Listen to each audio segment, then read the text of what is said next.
As primeiras iniciativas de Portugal para iniciar a colonização do Brasil não foram lá bem sucedidas. O empobrecimento e a incapacidade do Tesouro Real português não permitiram sustentar tamanho empreendimento. Dom João III apelou então para uma fórmula já utilizada anteriormente pelo governo português e que deu resultados positivos nas Ilhas Atlânticas, o sistema de capitanias hereditárias. Com esse sistema, Portugal transferia a particulares os encargos da colonização. Se esse sistema desse certo, ótimo. Se não, os prejuízos seriam de responsabilidade desses particulares, os donatários. E assim foi feito. 32 anos após o descobrimento, Dom João III enviou uma carta a Martim Afonso de Souza, manifestando sua intenção de dividir o Brasil em capitanias hereditárias. Muito bem, minha gente, hoje nós vamos falar sobre capitanias hereditárias e a efetiva colonização do Brasil. Ora, é claro que quando Portugal resolveu efetivar a colonização do Brasil a partir de 1530, e para o historiador Caio Prado Júnior, aí começa a colonização, Portugal achou por bem fazer essa colonização através da produção de açúcar para o mercado externo europeu e através da iniciativa particular. Mas antes mesmo que o Brasil fosse descoberto, antes mesmo que o Brasil se dividisse em capitanias, o rei de Portugal, Dom João III, muitos o chamam de o colonizador, ele mandou para cá um homem que você certamente conhece bem, Martim Afonso de Souza. Vamos falar de Martim Afonso de Souza.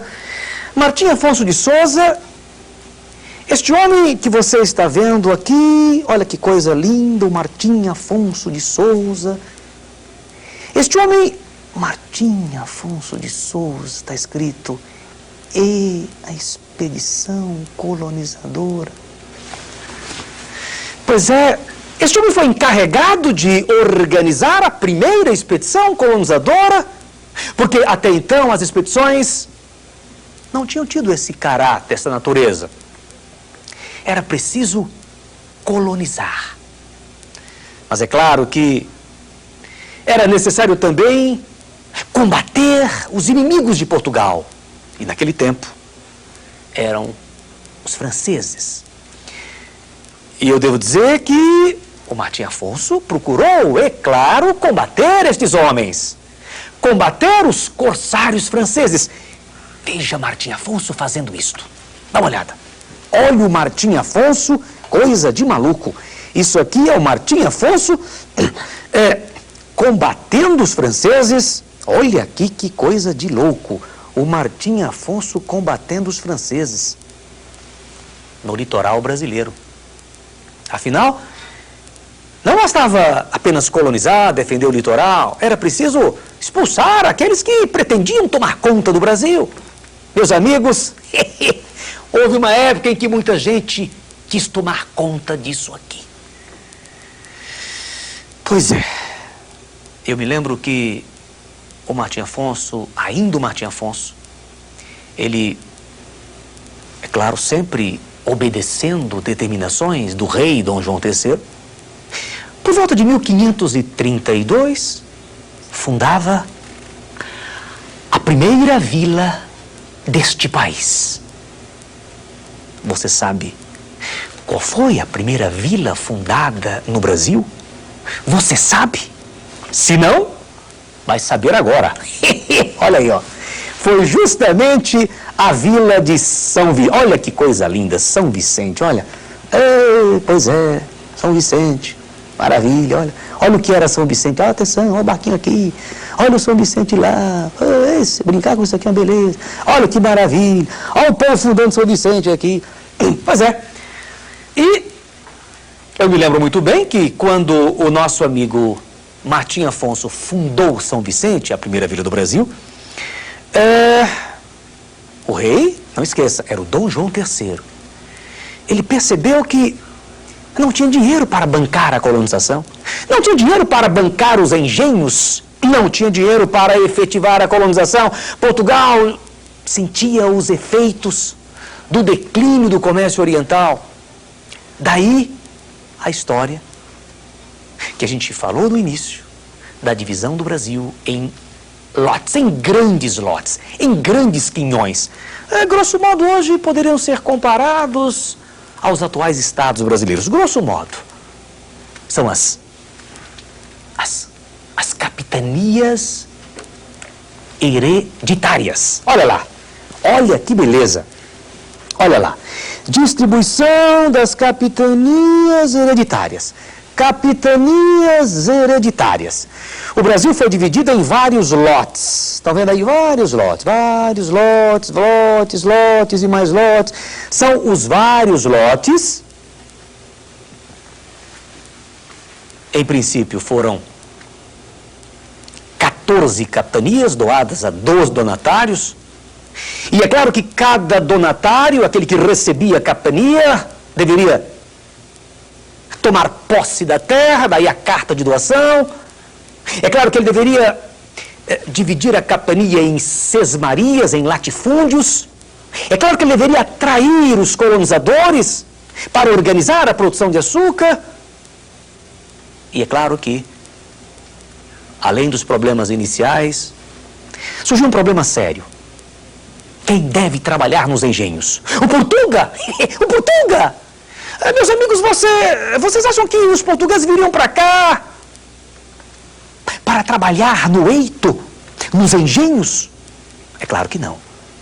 O trabalho nos engenhos foi realizado pelos escravos, principalmente pelos escravos africanos. É claro que eu me lembro que no início os senhores de engenho utilizaram inclusive a mão de obra indígena como escrava. Mas aí eles perceberam que era interessante fomentar o tráfico negreiro para Portugal. E então os negros aparecem como a mão de obra básica, necessária para os engenhos.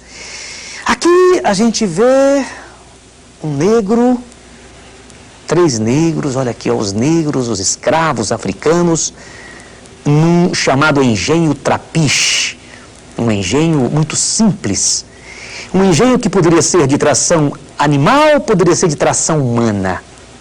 Os escravos, meus amigos,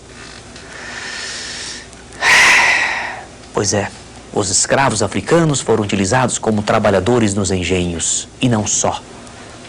Durante 400 anos, este país usou a mão de obra escrava para produzir coisas. Inicialmente, para produzir açúcar de cana. E muita gente acha que o negro foi utilizado exatamente porque ele era dócil. Porque ele não se rebelava. Porque ele não se revoltava. O negro resistiu à escravidão. O africano resistiu à escravidão. E eu quero que você veja agora um filme, trecho de um filme que mostra a resistência do negro contra a escravidão. Vamos a ele?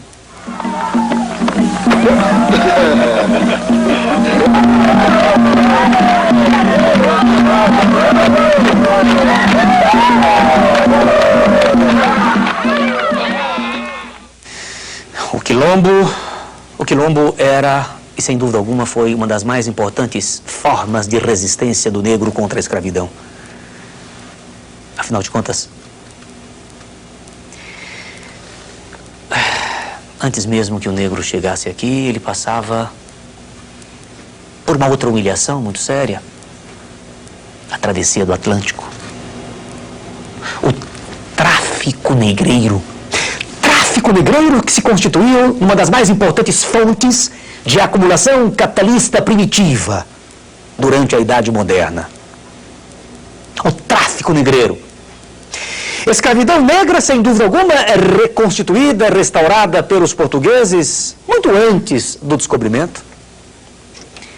tráfico negreiro, responsável, direto, pela substituição do índio pelo africano.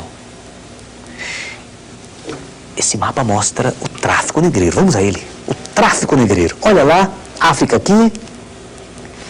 Olha Portugal lá em cima. Portugal monopolizava o tráfico negreiro. Aqui você tem toda a questão do tráfico negreiro, os produtos orientais. Aqui tem escravos para São Luís, escravos para o Maranhão, escravos, evidentemente, os escravos, eles foram utilizados no Brasil inteiro, no Brasil inteirinho durante a colonização. É lógico que,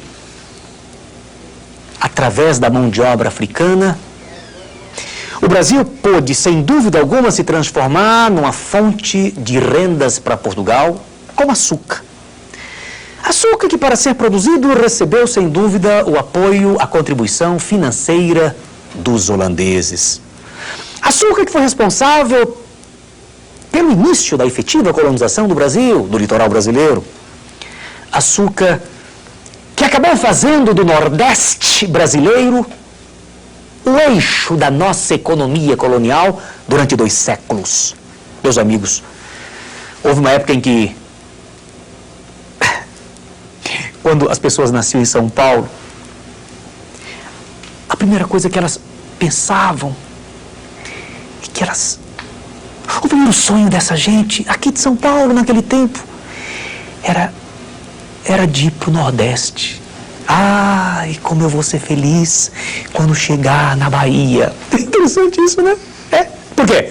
Porque o eixo da economia brasileira durante 2 séculos foi o Nordeste brasileiro, com açúcar. Claro que a partir do século XVII, a produção de açúcar nordestina declina, não consegue suportar a concorrência antiliana. Mas isso é história para uma outra aula, porque eu quero que você veja agora o nosso resumo. Resumo que trata justamente das capitanias hereditárias e da efetiva colonização do Brasil. E é claro que a gente vai falar de Brasil, vai continuar falando de Brasil nas próximas aulas. Aguarde.